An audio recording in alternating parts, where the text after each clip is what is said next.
আসসালামু আলাইকুম। সকাল 11টা। সূর্য বেশ উপরে উঠে গেছে। চারদিকে জলমলে রোদ। আলোয় আলোয় উদ্ভাসিত মাদ্রাসায় নুরিয়ার ঘাসে ঘাসে ভরা সবুজ চত্বর। ঝিরিঝিরে বাতাসের আলতো পরশে তিরতির করে কাঁপছে নারকেল গাছের পাতাগুলো। প্রকৃতির এই শোভা সৌন্দর্য আজ বড়ই সুখকর ও মনোরম। কিন্তু মাদ্রাসার নায়েবে মুহতামিম ও শিক্ষকদের হৃদয়ে একটুও সুখের ছোঁয়া লাগছে না। তারা আজ খুব চিন্তিত, বিচলিত, পেরেশান। আর বোর্ডিং ম্যানেজারও খুব বিষণ্ণ, অত্যন্ত অস্থির। কারণ তখনও ছাত্রদের খাবারের কোনো আয়োজন হয়নি। বোর্ডিংয়ের চুলায় আগুন পর্যন্ত জ্বলেনি। বেশ কিছুদিন থেকেই মাদ্রাসায় চলছে আর্থিক সংকট। চলতে চলতে আজ তা প্রকট আকার ধারণ করেছে। বোর্ডিংয়ে বা ফান্ডে কোনো টাকা নেই। যারা বাকি দিত তারা বকেয়া না পেয়ে সাফ জানিয়ে দিয়েছে তাদের পক্ষে আর বাকি দেওয়া সম্ভব নয়। ফলে মাদ্রাসায় চলছে এক ভয়াবহ আর্থিক সংকট।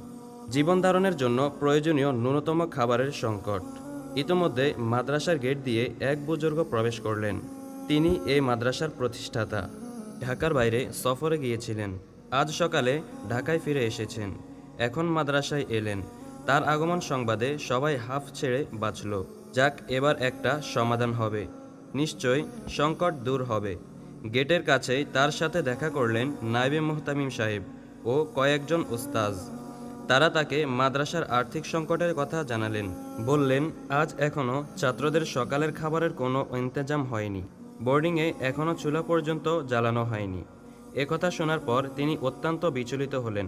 কাঁধের রুমাল দিয়ে চেহারা ডেকে ফেললেন। বললেন, এখনও ছাত্রদের খাবারের কোনো আয়োজন হয়নি, তাই আমার লজ্জা হচ্ছে। তিনি পকেট থেকে 20 টাকা বের করলেন। উপস্থিত এক মুরিদ তাকে 50 টাকা দিলেন। এ 70 টাকা এক শিক্ষকের হাতে দিয়ে বললেন, এই টাকা দিয়ে মুড়ি কিনে ছোট ছোট ছাত্রদেরকে খেতে দিন। আর মাদ্রাসার সবগুলো গেট বন্ধ করে দিয়ে সবাই মসজিদে এসে দুরূদ শরীফের আমল করতে থাকুন। বোর্ডিং ম্যানেজারকে বললেন, যান, চুলায় আগুন দিন, পাতিলে পানি গরম করুন। এ কথা বলে তিনি নতশিরে নিজ কামরায় চলে গেলেন। তাকে তখন অত্যন্ত বিষণ্ণ ও ভারাক্রান্ত মনে হচ্ছিল। কামরায় প্রবেশ করে দরজা বন্ধ করে দিলেন।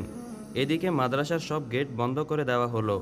আর ছাত্র শিক্ষকরা সবাই মসজিদে সমবেত হয়ে দুরূদ শরীফের খতম পড়তে লাগলো।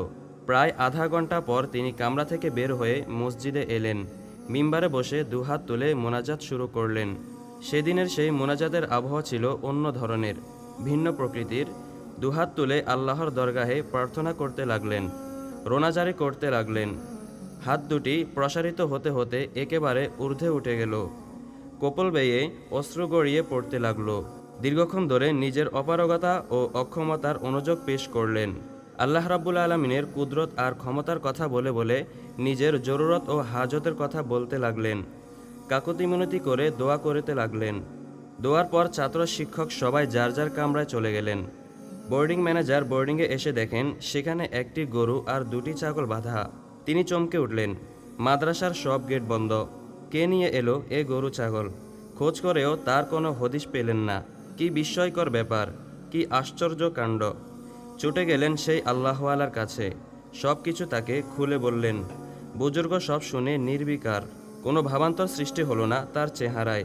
বিস্ময়ের কোনো চিহ্নও দেখা গেল না তার অবয়বে। বরং সাবলীল কণ্ঠে তিনি আল্লাহর শুকরিয়া জ্ঞাপন করলেন এবং পশু দুটি জবাহ করার হুকুম দিলেন। দোয়ার পর তিনি মাদ্রাসার দফতরে গিয়ে বসলেন। অমনি এক ব্যক্তি এসে হাজির, হাতে ছোট্ট একটি চিরকুট। চিরকুটটি তিনি আল্লাহওয়ালার হাতে দিলেন। তারপর উন্মিলিত নয়নে তার দিকে চেয়ে রইল। কিছু বলবে বলবে ভাব। আল্লাহওয়ালা চিরকুটটি পাঠ শেষ করে চোখ তুলে তাকালেন। আগন্তুক বলল, হজরত, মাদ্রাসার জন্য 2 নৌকা বোঝাই 400 মণ চাল এনেছি। নৌকা মাদ্রাসার ঘাটে আছে।